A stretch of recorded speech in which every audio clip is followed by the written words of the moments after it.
Welcome to Business Over Beer, where entrepreneurs, small business owners, and people passionate about what they do bring us their stories and their favorite beer. Hosted by Ben Surratt, Jonathan Kaler, and Jason Knope, it's time to get down to business and drink some beer.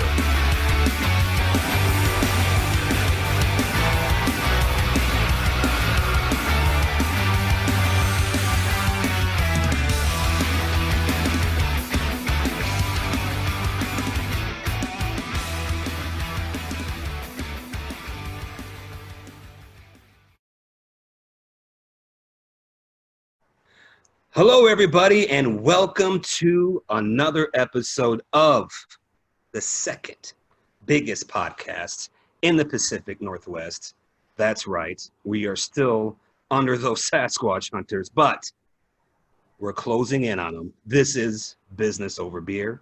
I'm your co-host, Ben Surratt. Alongside me, as usual, is the man of the hour. The terror of power. Some people call him the space cowboy.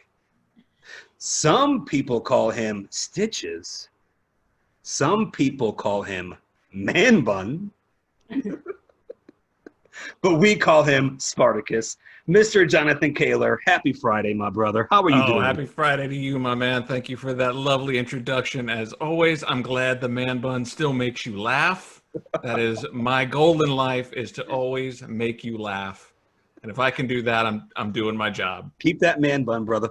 Oh, you got it, my man. So I was listening to some old episodes this week, and I made a guarantee in our launch episode that 2020 was the year that we were going to overtake the Sasquatch Hunters.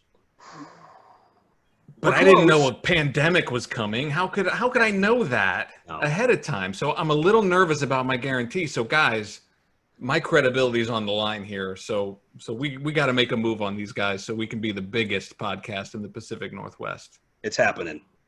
Hey, and speaking of losing credibility, joining us as always, of course, is the gift that keeps on giving.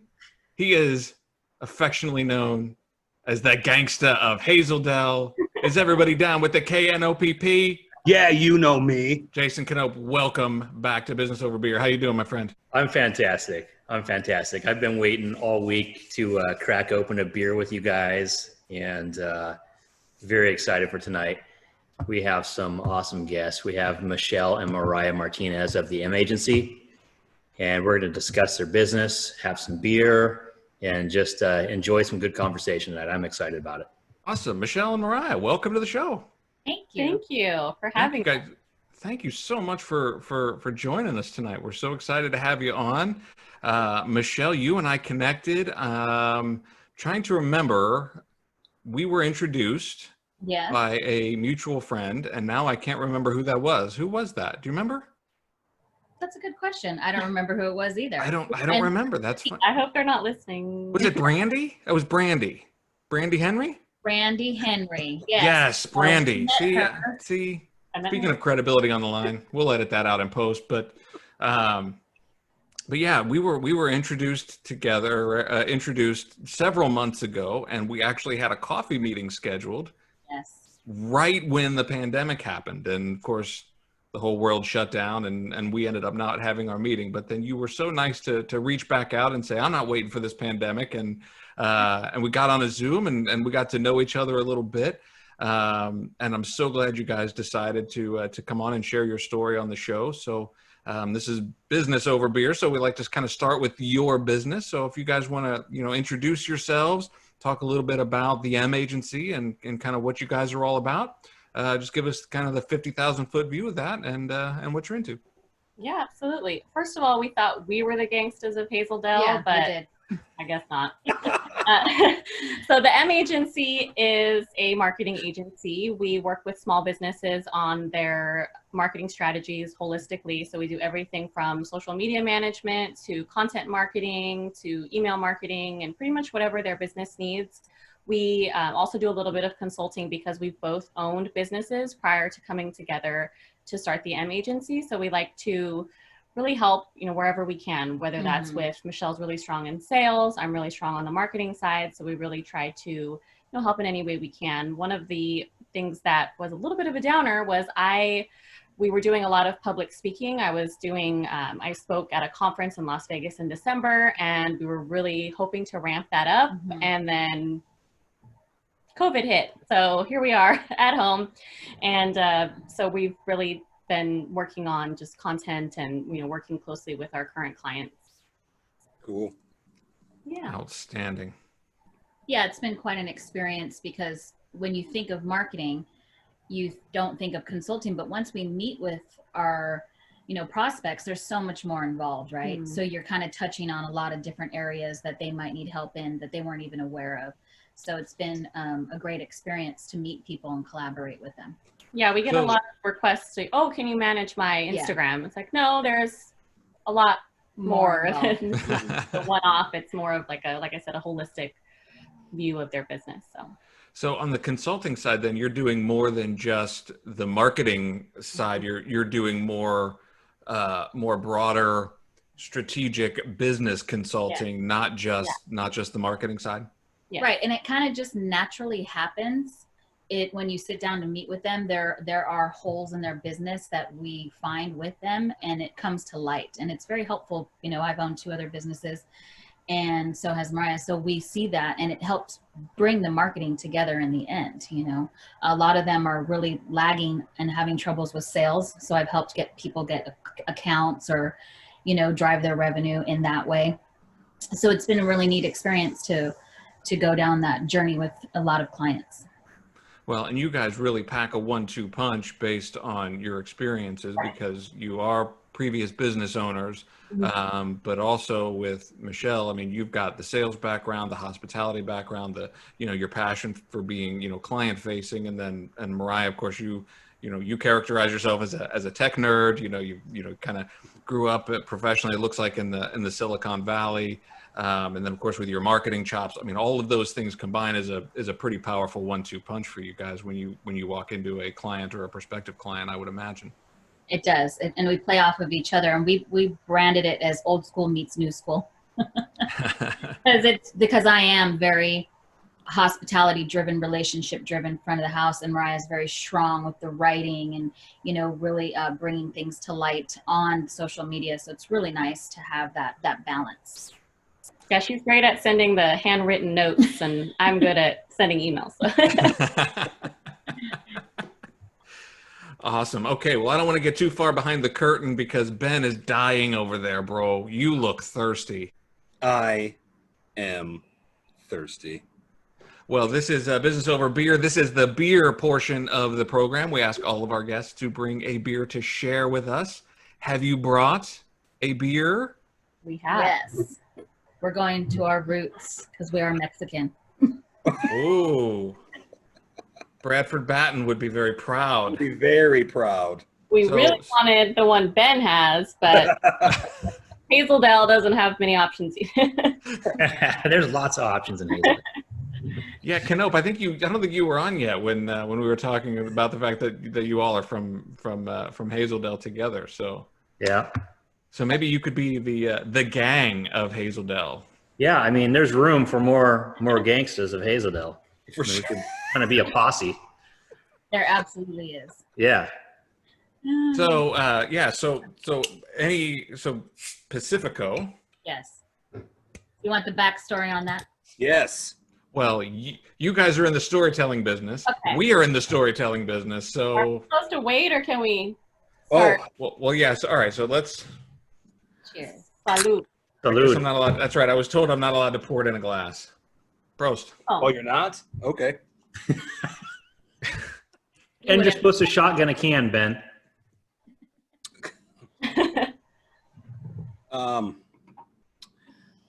An all-time favorite. I mean, it's got to be, right?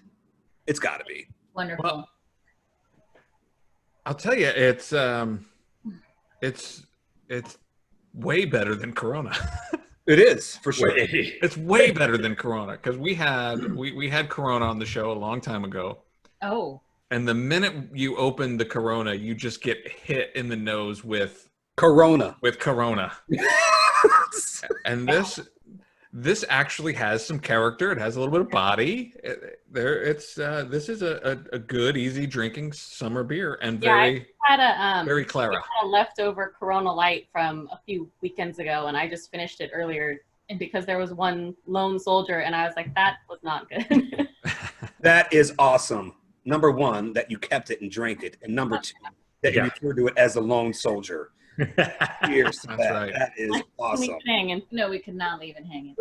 So my Pacifico story, Mariah and I were born and raised in San Jose, California, and there is quite an age difference. So I graduated from high school, and about 4 years later, I was in college and working, and I said to myself, I'm an adult and I don't have to live here. So I put 2 garbage bags of clothes in a vehicle and with my best friend, and we drove from San Jose, California to Cabo San Lucas, and I lived there. I was young and hot and partying and having a good time, and the Pacifico plant is in Cabo San Lucas. So for 80 cents, you could get, it was called a ballena. It looks like a whale. It's a big beer. It's kind of like how here in the Pacific Northwest, they have the growlers. For 80 cents, you could go over to the plant and get that beer. I was probably larger than, 40 ounce. And so I drank those all the time, and I fell in love with that beer. Not only because it was cheap, it was good. That's cool. That is awesome. Well, and I tell everybody, when you're young, go do what you got to do, because then you won't regret anything when you get older. Have that experience, go to another country, see how they live. Mariah did Italy, just to have that experience and see a culture. And it was such a wonderful experience for me. 18 months I spent in Mexico. Wow. Fantastic. whoa. What do you think of the beer, Canope? I like it. I mean, she mentioned Cabo. This takes me back to a trip or so that I've had down in Cabo, and it's a good beer. I like it. Yeah. It's smooth. It's easily drinkable. Yeah. Reminds me of the beach. That's why Summertime. It's a good summertime. if you've ever been to a Mexican party, they drink beer like water, so it has to be easy to drink for long periods of time. I don't know if they could handle IPAs. No. I tell you, the thing that would top us off, tacos. Well, we just had We tacos, had tacos for prior to this. Where's my taco? Yeah, we love tacos. We could eat them for breakfast, lunch, and dinner, and sometimes we do. Yes. me too. Yeah. Yeah, you're definitely preaching to the choir here. We're all taco fanatics. Canope's just a food fanatic, period. So where are Tacos. there any good tacos in this area? That you can recommend, Canope? Yes. So the taco spaceship is pretty damn good over at Fortside Brewing. Yes. I grew up a little further away from here, a few miles away, and there was a restaurant called Miguel's Mexican Restaurant, Okay. and it's a little hole in the wall in St. John's, and it's closed down a number of years ago, but I used to walk there with my mom, and I remember the lady who worked there, probably the abuela that worked there, she was always going through the beans and sorting the beans. Yes. And as I got older and I would come back as an adult, she always recognized me. And she'd always say hello. I remember when you come in here with your mom. And then one day they had left for a while and they come back, and somebody had a car accident in front of their shop and went into it. They tried to rebuild. They never came back. And I tell you what, I could just throw down their tacos. I would get 6 to 10 of them at a time, and I would just devour them. Well, that was the place where you used to eat 2 of their burritos after soccer practice, wasn't it? Or was that on a dare? Was that 2 burritos on a dare, maybe? No, my order was a little crazy. It was they had a burrito plate that consisted of 2 burritos sitting in beans and rice. Yeah. I would get a medium nacho with that. I would get a medium taco burrito that they had, and then I would get 6 regular hard shell tacos, and I would eat almost all of it. And occasionally I'd save like one of the burritos from the burrito plate, but normally and then when they would close down and then they'd reopen, it was like I'd go back because it'd been months since I'd had it, and I'd go back and I'd just do the same thing. I just devour. I love it. Love it. You're an animal. I wish they were. Thank you, ladies. This is really good choice. Prost to you all. Prost. Thanks again for being on the show. For real. Thank you. Mhm. So I want to talk about storytelling. One of the great things about doing this podcast is we talk to a lot of all small business owners, right? And everybody's talking about how storytelling is so important for your business. I want to know, how do I know as a business owner, how do I know what story to tell? What advice do you give to your you don't call them clients, you call them partners. What do you tell your partners about what the story they should tell? Well, I think that one of the mistakes a lot of businesses make is they just go straight to the, what do we do? How do we do it? Let's launch this product or service before asking the question, why? Why do I exist? What is my purpose? As an entrepreneur, there's always, you're passionate about something. So it's taking a step back. Maybe even if you've been in business for 3 to 5 years, you haven't stepped back and asked yourself that question. You're just, as an entrepreneur, you're in the weeds, you're, doing everything. So it's asking that question of, why do you exist? As a business, there's tons of competition, as we know. It's, what is your differentiator? What gets you out of bed every day? Because being an entrepreneur is really hard and not everybody can do it. And there's a reason that you keep going, no matter how many times you struggle or how many times you want to give up. So I think that when you sit down and really ask yourself that question, it should come naturally. And if it doesn't, then there's might be a little problem there. But I think that when you start to really think about the personal story behind why you started your business, that story tends to come out. And a lot of people, maybe they don't want to share it. They don't think it's important. They don't think people want to hear it. But if you come from that personal space, you realize that it resonates with people because, they feel like they're not alone. We all share similar struggles and similar stories, even though we may not think we do. Right. Do you think, what is the M agency's why? So what is your story? So there's, marketing agencies are a dime a dozen all across this country, and anybody who's spent any time in a corporate marketing position believes they can go out and start their own marketing agency. So what is it about the M agency that really differentiates, you guys? What makes you special out in the marketplace for your partners? One of the things is using our experience in the past. I owned a catering company on Maui, and I noticed that I wasn't paying attention to the marketing. It was sales, sales, sales, sales. And when I sat down and thought, I am going to put a little time, money, and effort into this piece of it, I saw a difference. I really saw how people were, going online and seeing all of our stories. We were telling our story, and it really resonated. And that was something that, on Maui, the money is just there. People are coming and making money. And I had to take a step back. And then for the business here that I had started previous to this one, that was lacking the marketing. It always kind of falls to the wayside, because people think, oh, you're going to buy my product no matter what, or I don't need to do that, and I kept seeing that happen over and over and over. And then we hired Mariah as a consultant, and it really made a big difference. A lot of our customers and clients were like, wow, we see a big difference on your social media and what you're doing out there and getting into the community. And I saw the impact. So that really resonated with me.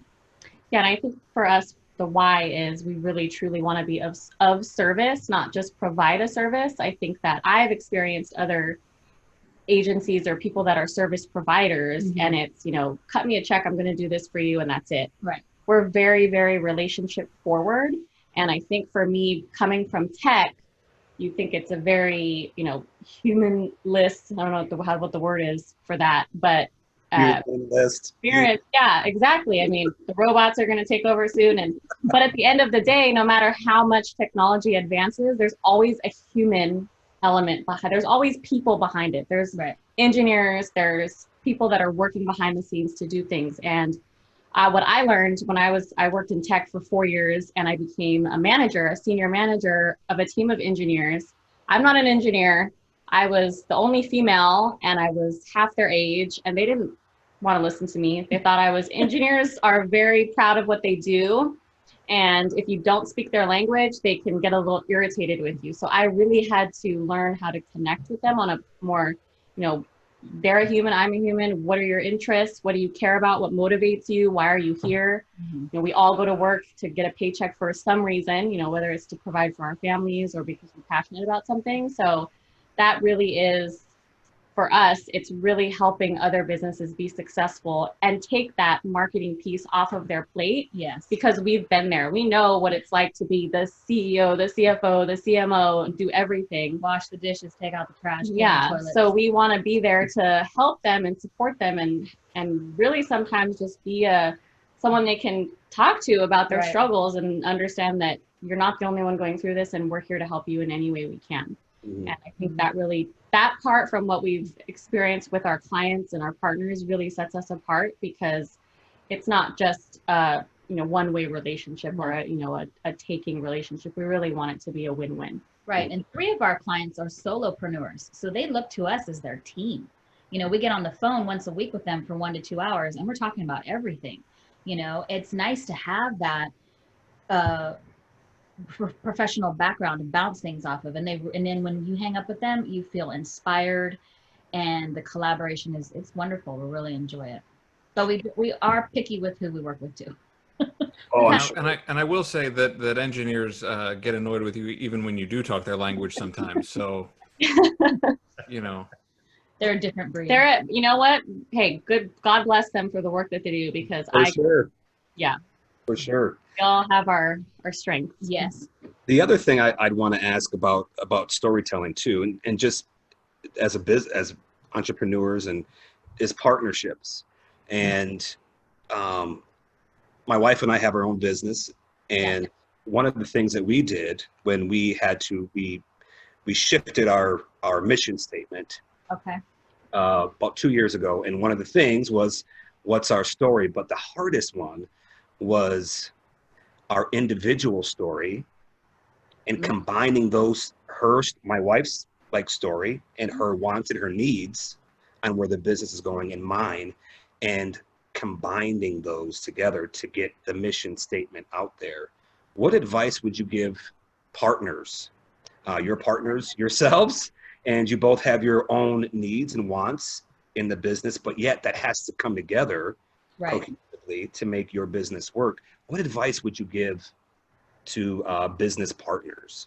I think for me personally, I've had several partners in different things, is respecting each other's strengths. So with you and your wife, what you might want to do is sit down and say, well, what are your strengths and what are things that you enjoy doing in the business?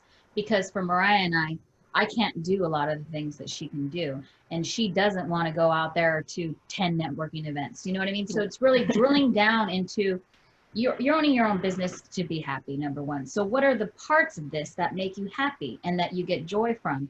So I'm sure your wife and you are very different. So, play on those things, get together with those, and celebrate that part of, okay, you're great at that and I'm great at this. Well, and a business partnership is like a marriage. Yes. So, 100%. marriage, I'm not married, but you may be very different, but at the end of the day, your values should align, right? The way that you want to raise your children or live your life, or, you should always have respect for each other, right? I think that carries over into a business partnership as well. Michelle and I are very different, but we respect each other very much. Again, I think that we've experienced the opposite of that in other partnerships. So we know that, yes, we may be very different from an outsider's point of view, and our personalities are different, our ages are different, our strengths are different, but at the end of the day, we're working towards the same goal. Yes. And I think that when partners start to get away from, they're not on the same page with how they want the business to be or what they're pursuing, or like Michelle said, they're just not happy because they're not doing the things that they're wanting to do in the business, I think that's when it starts to maybe break. That's really well put. I love that. I mean, and it was hard. It was hard because when we were trying to figure out what each other bring, you want to you're being selfish at that point when you're telling your story, because that's how you get everything out. You get, I am the social person. Angela, she's more of the I would rather do the computer, do the more networking, getting the arrangements, getting everything dialed in where you can go and do the do the events. She would love to plan everything. It's scary a little bit to kind of, I don't know, maybe I'm not wording it right, but I think it's a little bit scary Yes. because you're Well, looking at yourself in the mirror, right? You leave yourself really vulnerable, right? Yeah. Very vulnerable. It is. You know, especially in your business, because you're a husband and wife, and so you've got other things at stake, and so you're having to be a little selfish and be vulnerable and open up and say, this is what I want and this is what I need. Yeah. With this kind of fear of, gosh, how is that going to impact our marriage, or how might that impact our business, or what conflict might that? Yeah. And knowing you, Ben, and we're very similar. The last thing we want is to create conflict. I'd much rather acquiesce to whatever she needs than say what I need if it's going to create conflict. But it wouldn't be beneficial to our business if I had it like that, right? It wouldn't work. So ultimately, I mean, that vulnerability is what is at the core of telling stories, don't you think? Right. Yep. And you have to tell your story to her, and she needs to tell her story to you, and then meet in the middle, right? Right. And it's hard because, we had a coach because we were sisters, right? So we have that family element, not husband and wife, but we had a business coach tell us, try to put your partner hat on when you're working and take your sister hat off. But you're so emotionally invested in both things. There's no way to turn that off. I can't be like, no, you're human. You're human. Yeah. Yes. So, I mean, I'm sure that's amazing that you and your wife are able to be business partners. I'm sure that presents its own struggles at times. Yes. Yeah. Maybe well, just the fact that she's married to him presents plenty of struggles for her. So, 100%. I'm sorry, what is your business? So we are manufactured home. So we are like Remax, but our niche is we do manufactured homes in communities or parks. Manufactured homes, communities. Yeah. Okay. All right. One of the things that I could recommend is doing a weekly check-in. Do you do that with each other? Is that when she tells me to do something and get off the couch and stop playing Xbox? No, it's more of sitting down in the office face to face, maybe 15 minutes of where are you at? Where am I at? What can I do for you? What can you do for me? And say to each other, I'm putting on my business hat, not my husband hat. I love that idea. You are the respect the hat guy. Hashtag respect the husband hat. There you go. Yeah. There you go. I love that. I love that idea, though. No, we don't do it every week. We do have agents that we have, and we do an agent meetings, but we don't. Just with each other. Yeah. Okay, thank you. Yeah. Give it a try. Okay, I'm going to do it. It might also help to have maybe an outsider. I have a hard time when people ask, "Oh, what are your strengths?" I have a hard time articulating that, so it's easier to, okay, you tell me what I'm good at, or on the opposite side, what are some things that I can improve upon? Maybe have someone come in that knows you both really well, and maybe you ask them some questions about how you guys can be better partners or build your business, or yeah, these guys are perfect. They're good. Perfect ones to do it. And be open to improving or changing. It's hard, but you have to drill down into that. I think just like marriage counseling, I think businesses need counseling too. Well, they have those, but that's what you are. That's what essentially you two are. Right. Yeah, sometimes we do that a lot. like that. I was going to say you'd have to. Sometimes get on a call and the first half hour is, my kid, and yeah. So I want to get into this sister dynamic a little bit more. So I love how much you've traveled. I love the Bay Area. I love Italy. I love Hawaii. I love tacos. I love pasta. I love football. I love football snacks. So all of the things that you both have done in your lives just really resonates with me, and I love everything about that. But I kind of want to hear a little bit about the separation and then the coming back, because I get the sense that you both being very well traveled and also having these professional experiences, these really solid professional experiences. You know, maybe just share, if you could, a little bit of that journey of how did you guys then end up coming back together? What was that like, being so different, both in age and in skill set and in industry, and then ultimately finding your way back together in here in Vancouver and the Portland Metro? I'll tell you what, we never in a million years would have thought we'd live in Hazeldale. And be together. Yeah, really interesting. Mariah and I have a 15-year age difference. And for a while there, I have to be honest, I feel that I was playing the role of the mother. And at one point in time, I said, we can't do it. We have to be sisters. You know, I want to have that. So when I moved to Hawaii, you were only like 8 or 9 years old. I was really young. Young, very young. And they, you know, my mom and her would come and visit constantly. And then when Mariah turned 18, she came and moved to Maui to live with me. It was kind of, you know, when you're at that age where, what am I going to do? You know, where am I going to college? What, you know? Well, I had gotten accepted to San Jose State, but I had a really tumultuous relationship with my dad. And I was going to move in with him in San Jose and go to San Jose State. And the relationship kind of just fell apart. And so I took a year off of college and went and moved to Maui for a year, which was great because I was 18, but I didn't feel very mature. So definitely not ready for college. So that year I was just working and we had an adult relationship and not a mother-daughter style. Yeah. I said, why don't you just come over here? This is a great place for you to, let's figure it out together. You know, how do you want to move forward?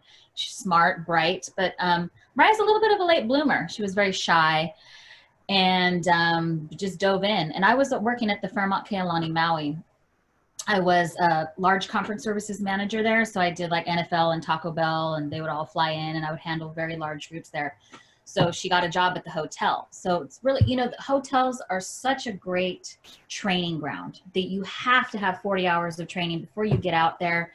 You are constantly being of service. You know, you're dealing with really difficult clients, very high end. They're paying a lot of money and they want it now and they want it great right now. You know, so that it's a good place to learn that. So we had that one really great year. And then she went off and went ahead and went back and went to San Jose State and graduated, and it was really wonderful. And then I had the business opportunity. I'll speak very little bit of that. I went into the cannabis industry because I thought, well, they're legalizing drugs. This is going to be great. I'm going to make a shit ton of money. And that didn't happen. So I flew over here, sold a business, and bought a home, and that was really exciting. And the cannabis industry, they're just not my people. It's not. I come from that highly corporate trained background where you return a phone call within 24 hours. You know, it's just that style. And nobody would call me back. Weird. So, you know, it's that. I wouldn't take it personal. I didn't take it personal. I just became very frustrated. Yeah, I can understand that. I wasn't moving forward. You know what I mean? So then tell the part about when you came. So I was living in the Bay Area. And I was done with corporate. I worked in Silicon Valley Tech for 4 years, and I was just, they call it the golden handcuffs. They have the free meals on site all day. They have a gym on site. You can have your dry cleaning picked up. And, you know, I was young and making good money, and I thought, this is great. And then you realize that they do that so you never leave. And so I was salaried, and I was just working, you know, my fingers to the bone. Yes. And it just wore me out. So I left corporate, started a digital media company that focused on the English speaking Latino market, ran that with my partner for a few years. Mm-hmm. And then when Michelle moved here, we started talking about me helping with their marketing remotely because I was living in San Jose. Mm-hmm. And then I was, to be quite honest, in a really terrible relationship that ended really, really badly, like abusive style, and it was just a really bad place. And I was coming up here to visit here and there, and like I remember when I went through the breakup, I just packed up my car and drove up here 10 hours from the Bay Area, which I don't recommend doing that drive ever. And there's one area where there's no signal, there's no radio, there's no nothing. So I did that. I stayed here for about a month, went back thinking, you know. She's not married with kids. That sounds fantastic to me. Yeah. Well, now I might go do that drive tonight, actually. Yeah. Being stuck at home now, I would love to go on a longer trip. But I went back and I tried out a few different things, and it just wasn't the right time. And then right around the time that Michelle was ready to move on from that business, I just moved up here. I packed up 2 suitcases and flew up here mid-December of 2016. And, you know, it was a really interesting time because we really needed each other. She was feeling really lonely. I mean, we're both from, you know, very diverse places where we have lots of, you know, family and friends and things like that. And to move up here, the first few years were really difficult. Isolating, very isolating. Yeah, and we're not used to the snow or the rain, or, you know, we're from sunny California, and so it was the lack of good a lot of adjustment for us culturally, and just to be away from our family. So we really, you know, realized we really needed each other at that time, both of us. And I was doing consulting just on my own, marketing and here and there, and I was at a crossroads where it was like, okay, I need to go back and get a job because, you know, I have my college degree, I have a resume, blah, blah, blah. So I was applying for jobs just half-heartedly, like, Indeed. I was like, apply. I wasn't really interested. My heart wasn't in it. I was like, I don't really want to, you know, once you kind of work for yourself, it's really hard to think of going back and paying all those taxes and So she was, you know, she's obviously, the reason I was thinking of that is because I'm not a salesperson. I have no interest. I'm not that kind of personality type. And I was like, if I want to grow this business, I need to go out and get more business. And so Michelle was like, why don't we partner? And we had already worked together because I was helping with the family business. And so we knew that we could work together because that sometimes doesn't work out with family. We know that firsthand. And so here we are, but that was about officially October 1st of 2019 is when we officially launched the M agency. We had a little bit of a slow start. As, you know, and we started really, you know, it took us a while to figure out our story and our, you know, purpose and where we wanted to go. And unfortunately, as we really started to pick up steam, here comes COVID just to knock us all on our ass and, you know, to tell us to take a seat. And we're figuring it out though. And it's been, you know, we're really thankful now because we have some clients in Hawaii, and they are, Hawaii is just shut down. They went from one of the lowest unemployment rates in the country to one of the highest now. And their, you know, tourism is you know, not happening. And so, you know, Michelle had her business there, and she's, you know, in retrospect, you know, hindsight's 2020. We're like really thankful to be here together, and, you know, it really all worked out for the best. Yeah, because there was a moment in time where I was like, what did I do? You know, I picked up my whole life that was successful, and I was never lonely, and I lived in this amazing place and came over here. And as time went on, I was like, no, this is where I'm meant to be. And since COVID has been here, Mariah and I, we're living in a grateful state of mind. Yeah. We're grateful that we have a beautiful home. We're grateful that we have each other. We're grateful that we have great friends. So it's been an interesting journey, to say the least. And now you're part of the gang of Hazeldale. Right. Yes. No better place to be than HQ. And from a marketing perspective, I am really happy to see the shift that's happening, because I have always believed that marketing should be authentic and purposeful and intentional.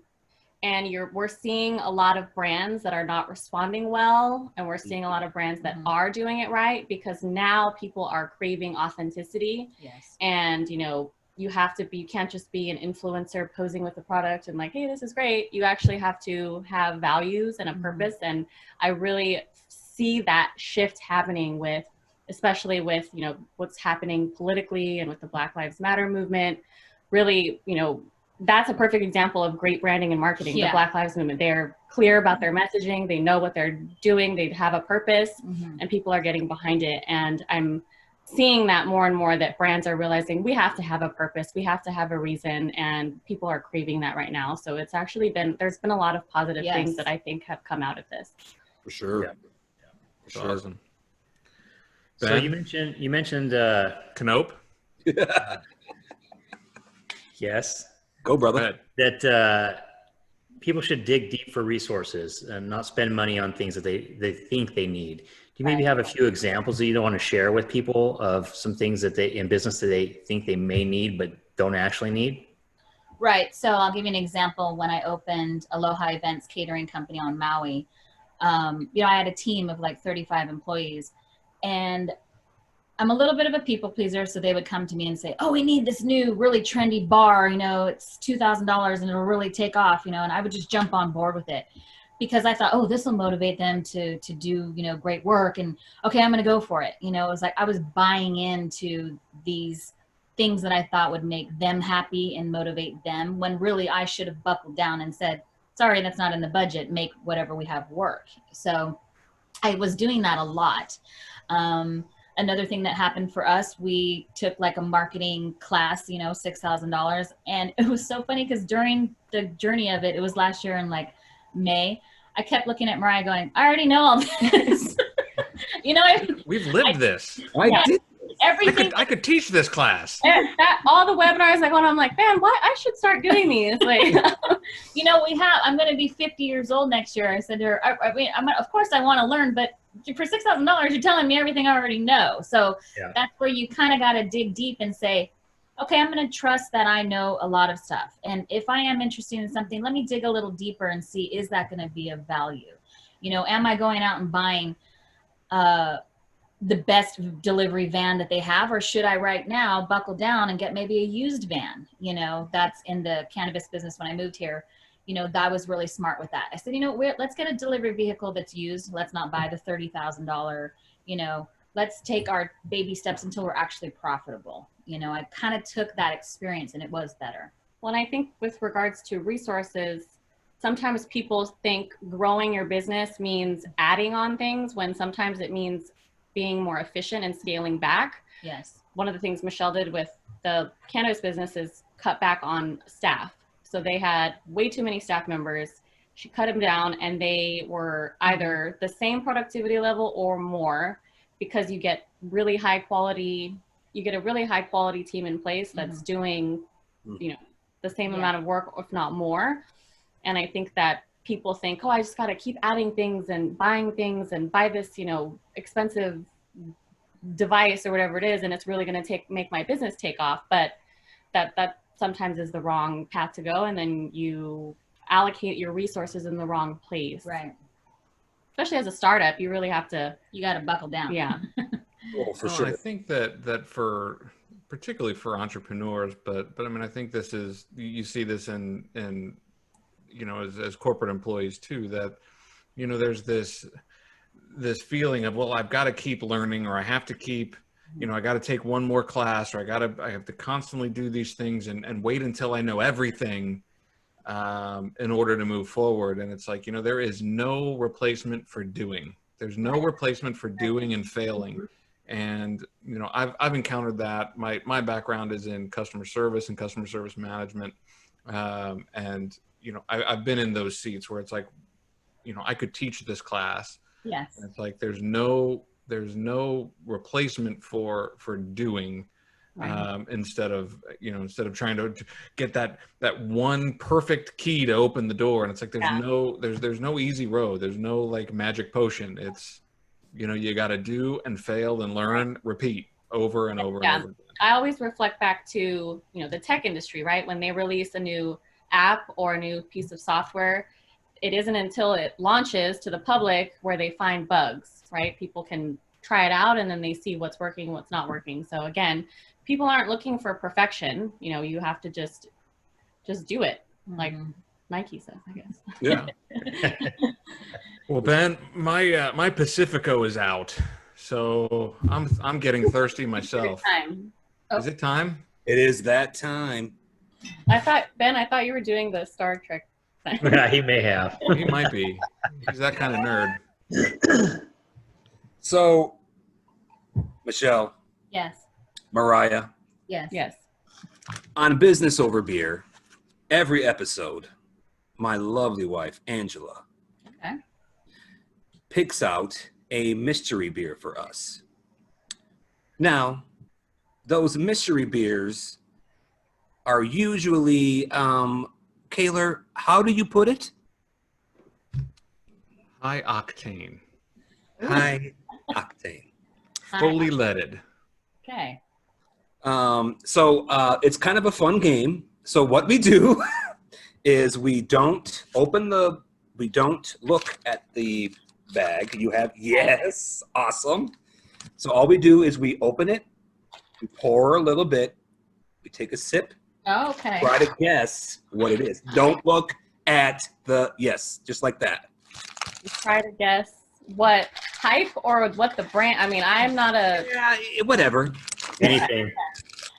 Because it could literally be Is it anything. like one of those weird where nobody could ever guess it, or is it something? Well, that, I have an inside scoop that we will not guess it because it is not of our geography. Okay. Is what I heard. For sure. Okay, not of our geography. not of our Oh. geography. Do we get any hints or? That's an interesting. We don't know. We don't know. The Sirats just got back boy. from boy. Wisconsin on vacation. Oh boy. So if that helps you, Wisconsin. my guess is Angie boy. went mystery beer shopping while you guys were on vacation. Has a Totally. smell. Has a strange smell. Do you smell it? Well, if it is from Wisconsin, then that makes sense. All right, so All right, here we go. Prost. Canope, you might like this one. Prost. Oh, it's a lager. Prost. Oh, it's tasty. it is good actually. I wish I wouldn't have smelled it first. It smells like a lager, doesn't it? Canope? Is it a lager? I don't That know. was funny. I wish I would have smelled it first. Yeah, it smells a little. The smell is whoa. Smells like Wisconsin. Brown bagging it tonight, guys. So how long do we have to keep it like that?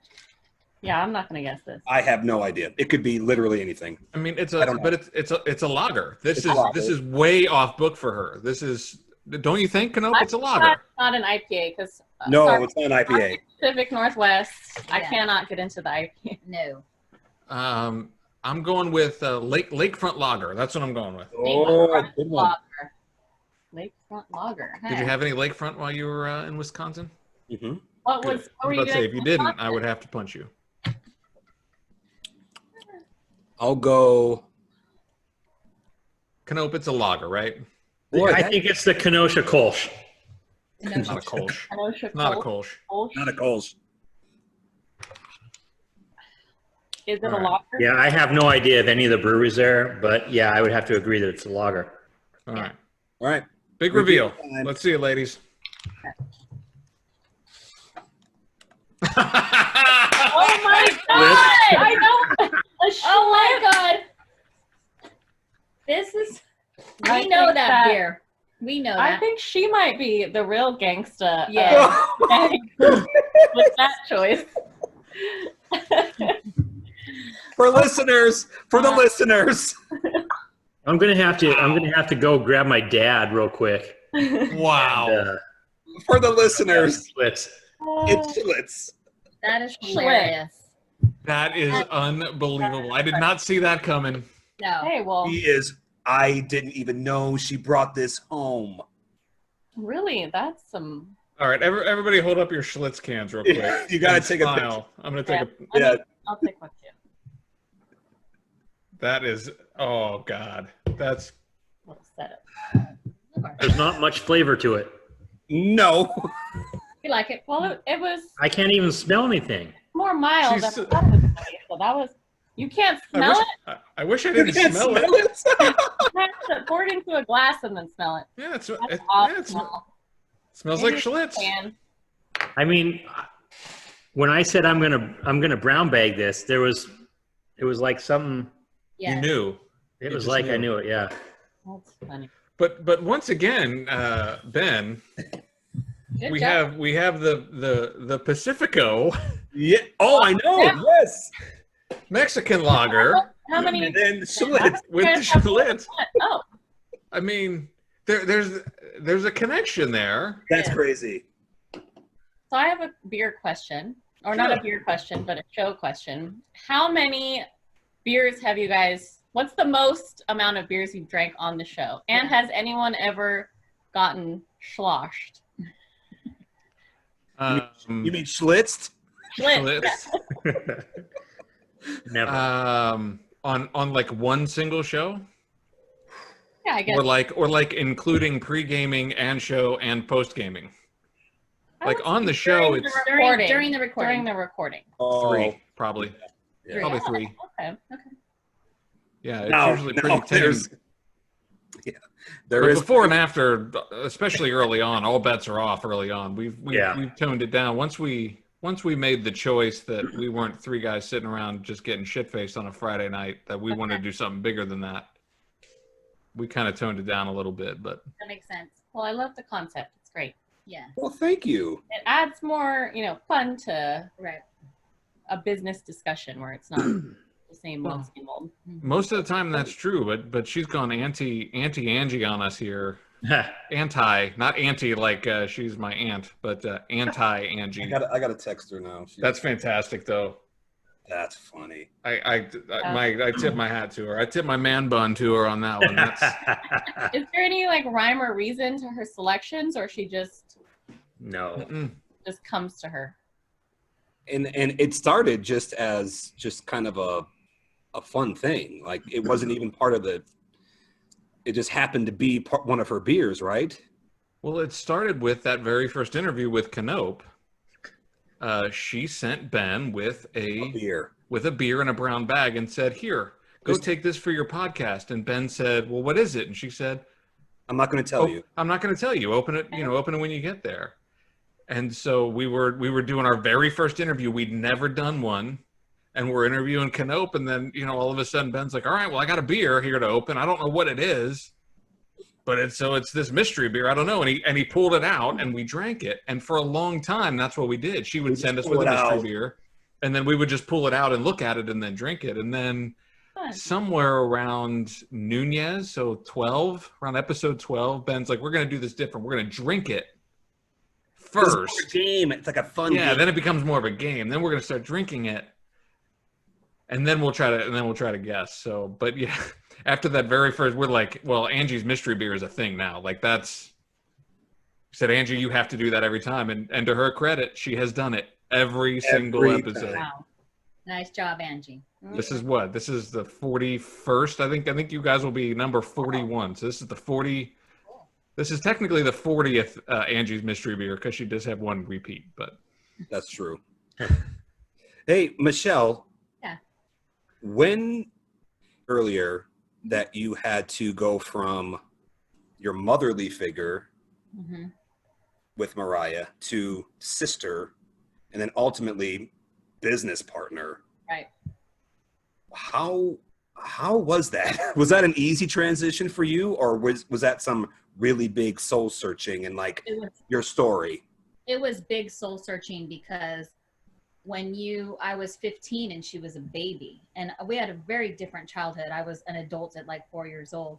So I was always, that holding the baby and, taking care of the baby, was really into that. So probably, I had to really say to myself, I want to have a sister. I want it to be that mutual and we have fun together and, not where I'm worrying and are you okay and taking care of a person, and it was a lot of soul searching and conversations. And I'd say for the past 10 years now. Yeah, I think so. About 10 years now. It's definitely been that way. And like she said, I was a bit of a late bloomer. I'm still learning how to be more open, but I'm very closed off. Even, my closest friends and family are always like pulling information out of me. So it's hard, for someone to want to get close to you. So yeah, it took a while for me to finally come out of my shell and feel like I was an adult. Like I said, I had a difficult relationship with my dad. So I kind of felt, I don't know what it's called, contained, or right. I wasn't able to be myself or be free, so I really felt like that didn't happen till, my late 20s. So that was also, it was a two-way street where we both had to do a lot of growing to get to the point we're at. Mariah, do you think that you are you able to recognize when she's being the motherly part? Because I know that must come up eventually. I mean, you're human, right? Yeah. So it must come up. It has. Or is it? I don't know if I can like recognize it if it came Mm-mm. up. I No. think that Well, I'm very conscious about it too, but I'm also kind of the auntie figure in our family. I'm the one that says, oh, everybody come over, I'm going to barbecue. It's taco night, it's fiesta night. I did Hawaiian night. So that's kind of my role in our family. I bring everybody together. So she recognizes that not as being a mom, that's just who I am. And my middle name is self-confidence. So that's a little bit different for us. I can just go out there, talk to anybody and do anything. So our family too, we're raised, Mexican culture where we respect our elders. Yes. Not that, don't mean to sound like older, old lady, but we respect, the people that are older than us, and we call them, Tia and Tio, and it's just in our nature. So I just have that respect for her always, no matter what. And of course, she's my older sister, so I will always go to her for advice or look to her for tips and all of that. So I think that it's not necessarily a motherly relationship anymore, as maybe like not really a mentor, but a confidant, I guess you would say. Right. And when she was in college, that opportunity came up to go to Italy. And I said to her, and she was young, and shy. So I said, you have to do this. This is a great opportunity. You have to do this. You have to get on the plane and go there. And she called me maybe 2 weeks in and I want to go home. I want to go home. I said, stick it out, stick it out, stick it out. And 2 weeks later on the phone, this is the best thing ever. And I didn't want to come home. I was like, I wish I would have done a year instead of a semester. And so my degree was international business. And I tell people all the time that it should be built into college tuition that you have to spend a semester in another country just automatically, because there are skills that I learned that I couldn't have learned in the classroom. No. And I think that you learn so much how to, outside of the US, business is based on relationships. I need to sit down and break bread with you and have a drink with you before I shake your hand and go into business. And if I don't trust you, no, not happening. So I learned a lot at the time I didn't know that I was learning about business, but now that I have my own business, I realize that it's so important, and I'm so thankful for it. That was the best decision. Yes. Best college decision I ever made was to go to another country and get that experience. And the culture and how they eat, how they travel. She told me a funny story. So they called the ugly American wears the sweatpants and the sweatshirt in public. And the college told her, don't wear that in public there because the Italians will get angry and they'll make fun of you, right? So she's like, I have to get dressed up everywhere we go. Yeah, one time, different culture. Well, and I studied in Milan, which is like fashion capital of Italy. And I remember there was one time I was really sick and I had a midterm and I had to get on like the public transportation, and I was in like tennis shoes and sweats, and the Italians, they're very, blunt, and they were like staring at me like, oh my God. They couldn't believe I was in public like that. And it was so funny. That's great. Experience. So if you guys have kids, send them away for 6 months to go experience something. If we ever travel again, but yes. For sure. Well, I mean, yeah, travel is part of my DNA. I mean, I grew up in the Midwest. I've lived in 3 time zones in this country. I'm very proud of the fact that my kids have been overseas. Oh, nice. Great. I mean, I've taken my kids to Italy and France. I took my son to Mexico, and we took him to Canada. So, yeah, it's one of those experiences that once you do it, it just becomes an addicting lifestyle. Like, you just so appreciate these other cultures and the way other people live, because it is so different than how we live here. And not to say that one is better or worse than the other. It's just such an appreciation for the rest of the world and these other cultures. And yeah, it's fantastic. So I love that you guys have done that traveling. I'm so intrigued by one thing in particular, is that, Michelle, you're the outgoing networking salesperson. Yes. And Mariah, you are the late blooming introvert tech nerd, non-salesperson. But yet, Michelle, you want to learn and practice speaking off the cuff better. And Mariah, you spend time doing public speaking at conferences. Right. Isn't that interesting? It is. So I'm interested. I'm kind of intrigued by that dynamic. I am myself a salesperson at heart, but there's a lot of the extroverted part of selling that I struggle with. Like if you set up a meeting for me, if you set up the sit, I'll go down and knock them down. Like I can sit across the table from somebody and give a pitch and build a relationship and do all of those things, man. But if you need me to set the meetings and do all of the outgoing networking stuff, that's not my strong suit. But I can also stand up on a stage and talk to 1,000 people without even breaking a sweat. Okay. Where Ben is the complete opposite, right? Like he doesn't want to go anywhere near a stage, but like I could hand him a phone and be like, hey, could you make these 10 phone calls? Yeah. Who do you want me to call? Done. And that's why the partnership with the three of you is working, because you just recognized all of your strengths, right? And you're celebrating those strengths as opposed to, ooh, why can't you do this? I can't get up and speak, but she can get up and speak, and it's amazing. But I also can't sit down and one-on-one sell our business to someone. It's really strange, because I knew you were going to say that, because we were on the phone with someone and they're like, oh, okay, so Michelle, you're the face of the business and you're the one out there and you want to, I was looking for a speaking coach. And she's like, no, actually Mariah's the speaker. And it just seems odd. And I am still very, even when I do speak, I get nervous and I'm shaking, and I think that, oh my God, everyone can hear my voice shaking. And afterwards they don't. But it is interesting how that happens. And when I was younger, I was so shy that I started taking theater classes in 6th grade to get over stage fright. And so I did theater all the way through high school. And you realize quickly that it's completely different. When you're acting, you're playing a character. So you don't feel like it's Mariah up there, right? I feel like I'm playing whatever character I'm playing. So it's different. When you go up and speak, it's like, this is me, everyone's listening to me. So the turning point for me was my last business in the Bay Area. We had a launch party, and my business partner at the time asked us to share, each of the partners to share some adversity that we had overcome, because the Latin community is, they come from struggle and immigrants and all of that. And I was like, I have some really dark stuff that I could share, or, I could talk about my upbringing, which ended up being pretty great. But prior to that, it was pretty dark. And my business partner was like, no, you should really share and be open. And I was like, I don't think so. And I did.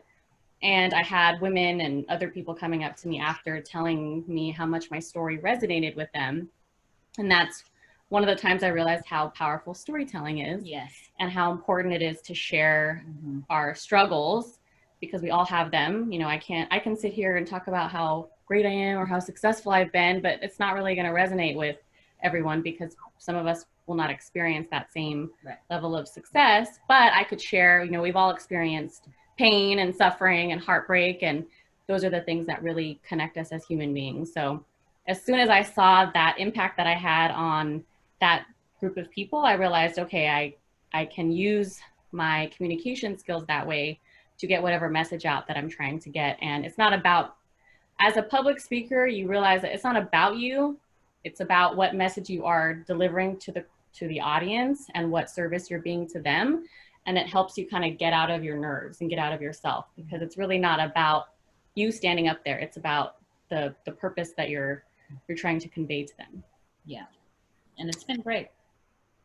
Wow. You need to listen to the Bradford episode. Okay. Speaking of Corona. We talked about this. Okay. What episode was that, Jonathan? What number? 5. No, seriously. We talked. That was impressive that you just knew that right off the top of your head. I'm going to take a note. Episode 5, towards the end, and he brought Corona.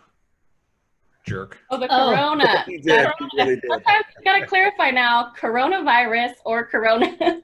Yeah. Well, I'd rather have coronavirus than Corona beer. Oh. Well, Mariah, I'm with you, because I love the theater. And Jonathan and I I love the theater. I love playing a character, because I knew that character and I could be that character. But if it's just me and I got to talk about stuff that I just have to talk about, I'm like, I can't do this. This is, Me neither. it's completely different. Where Jonathan, man, he is on point. I've seen this cat speak 3 times now, and he just slays it. And I get so I want that skill. Like I want that, and I'm trying to learn from him. But at the same time, it's like I don't need that either. I don't know, because he's the team. That's his role, the team. Yeah. I don't need that. You don't. And that's another thing is we learned that instead of me trying to learn what she can do, just shine at what I can do.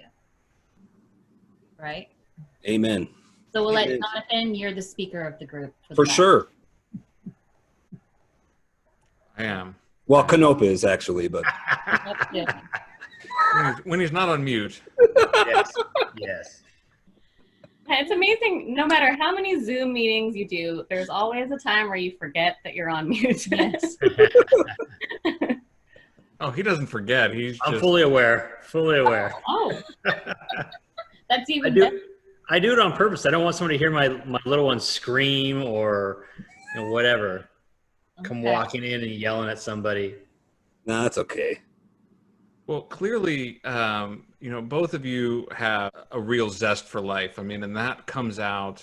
I mean, we don't know you guys all that well. I mean, we've gotten to know you now over the last hour or so, but I'll say from, doing the prep work that we do for the interview and reading through the bios that we give to you to send back, and reading, all your story on the website. I mean, it's very clear that you both have a real zest for life. Yeah. And I'm wondering how does that manifest itself in your business? How do you use that as a competitive advantage in the marketplace? Because it can be very contagious. And, just getting to know you guys over the last hour, like oh man, I want to come to one of your Mexican parties. I really do. Yeah. Because I think it would just be so much fun. But there's got to be, I'm sure you guys use that in a way to help give yourself a competitive advantage with your clients. Maybe talk a little bit about that.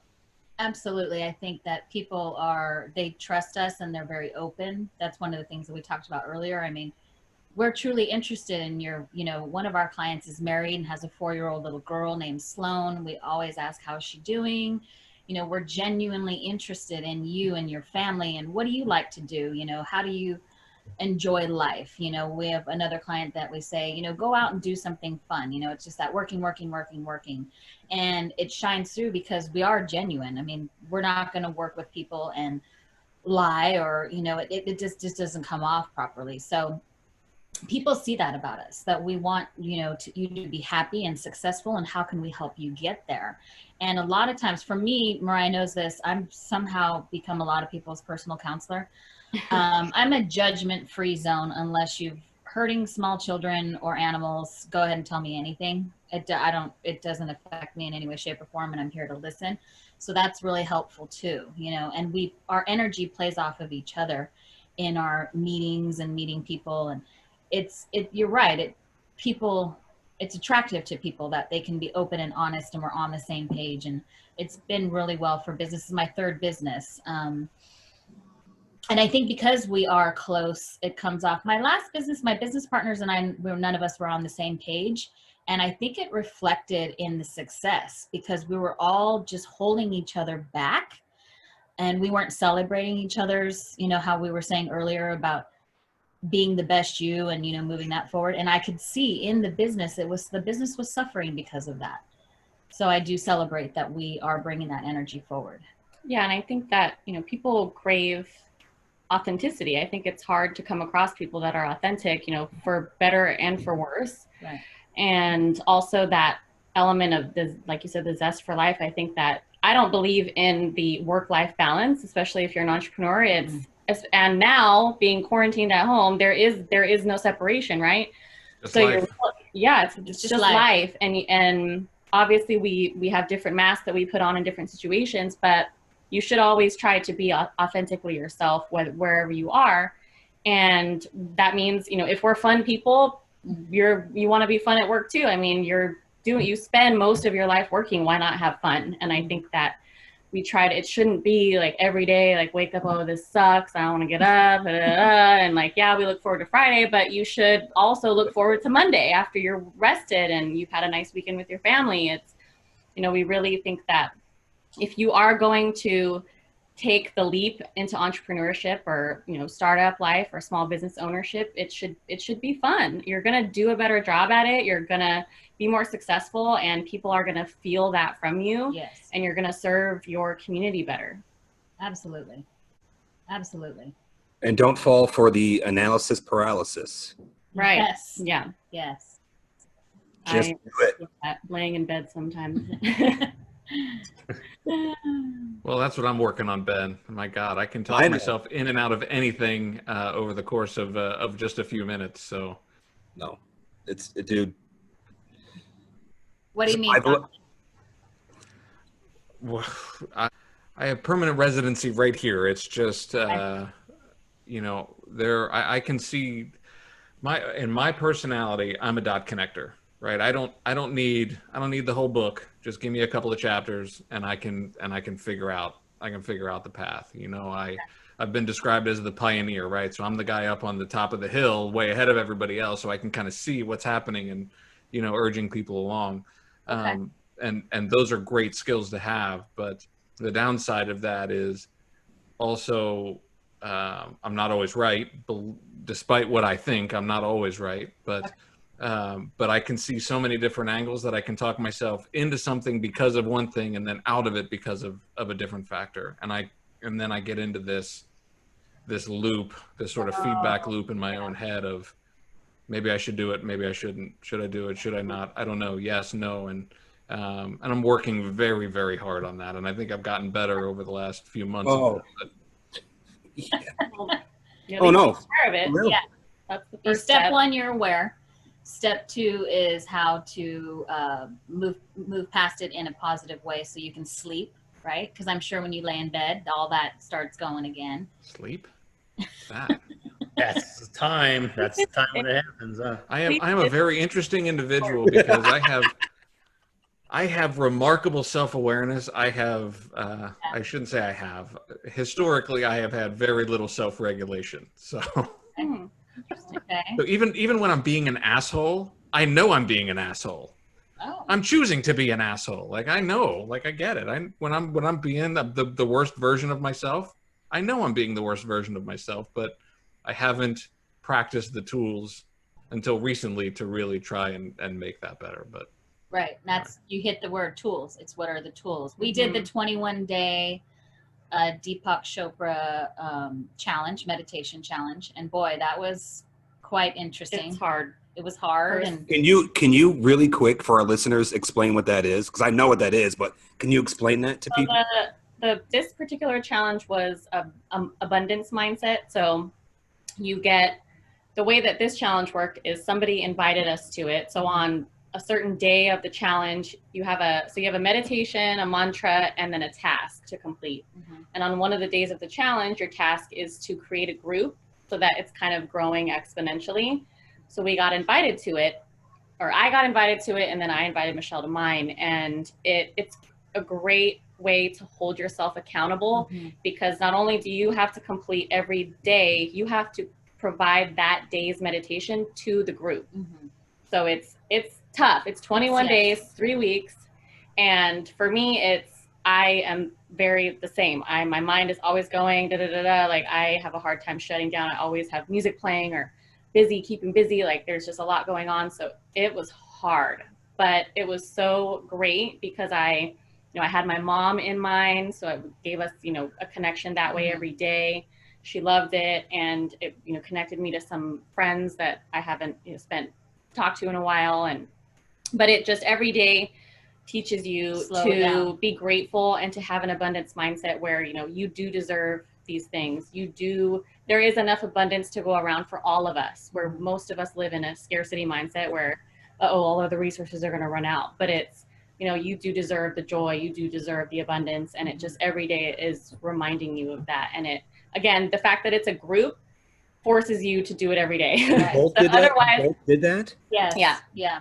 And there is one part where you actually dig pretty deep, and he asked you a question of like, how was your parents? How did they live? Right. Because our parents lived paycheck to paycheck, constantly broke, that's what I was used to. And I told myself, I will not be like that.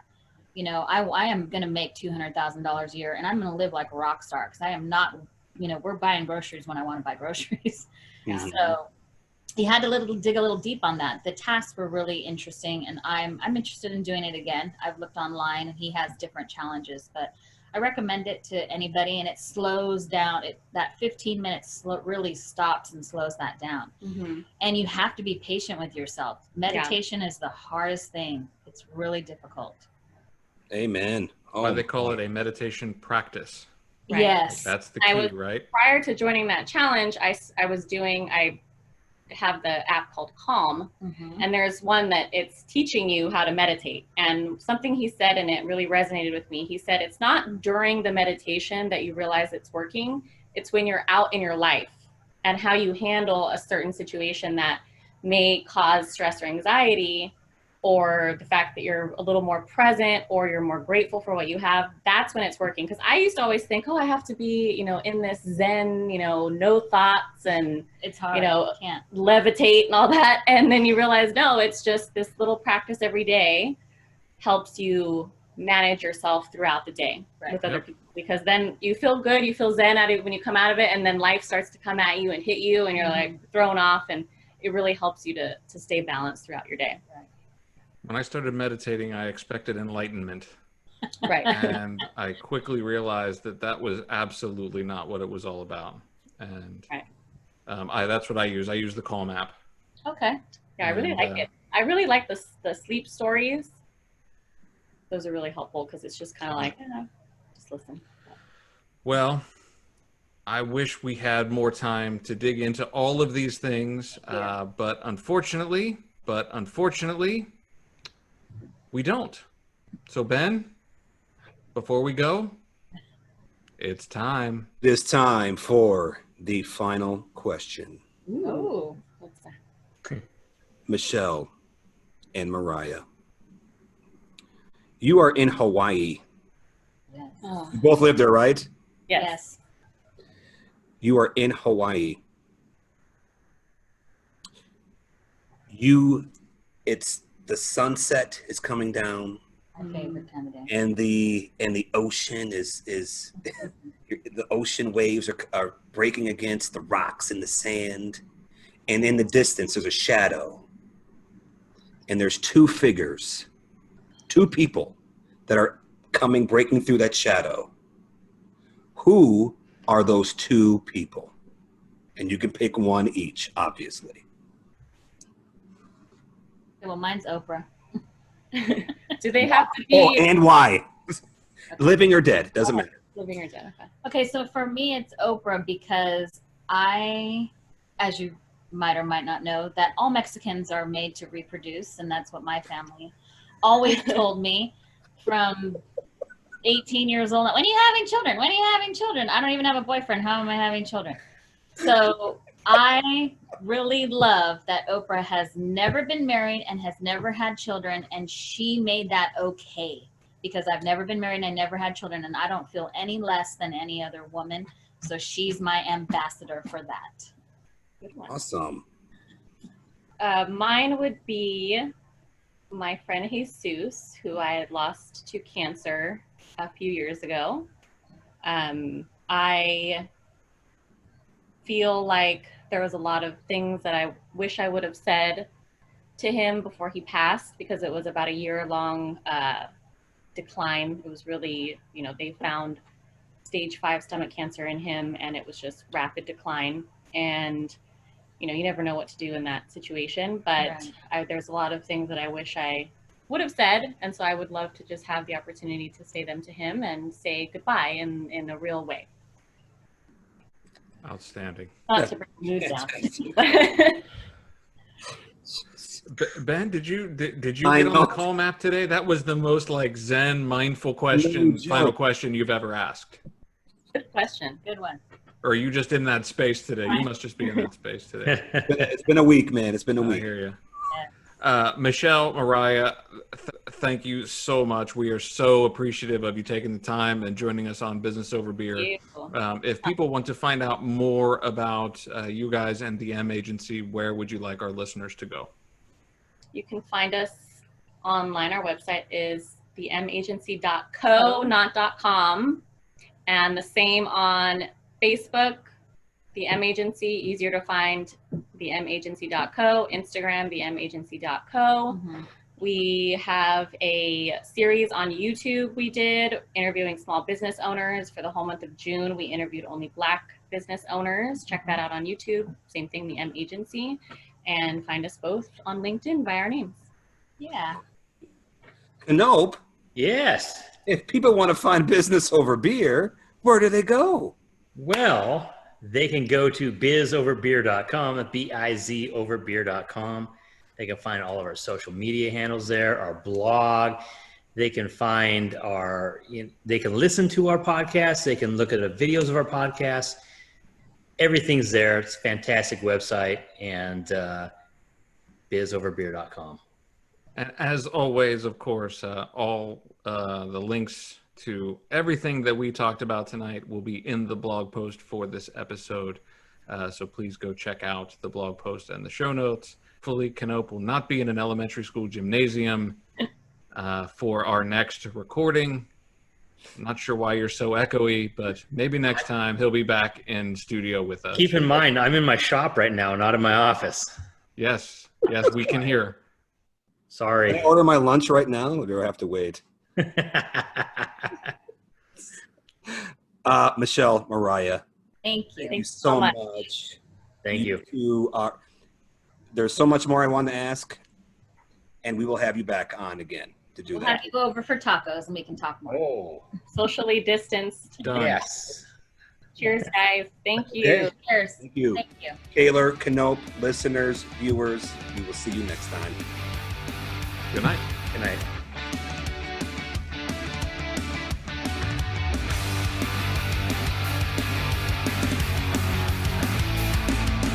Business Over Beer reminds you to always drink responsibly. Our theme song is Idiocracy by Christian Leo. Thanks for listening, and we'll see you next time on Business Over Beer.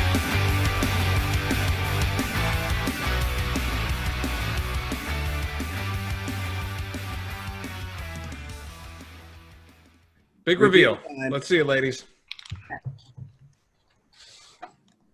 Oh my God! I know. Oh my God. This is, we know that beer.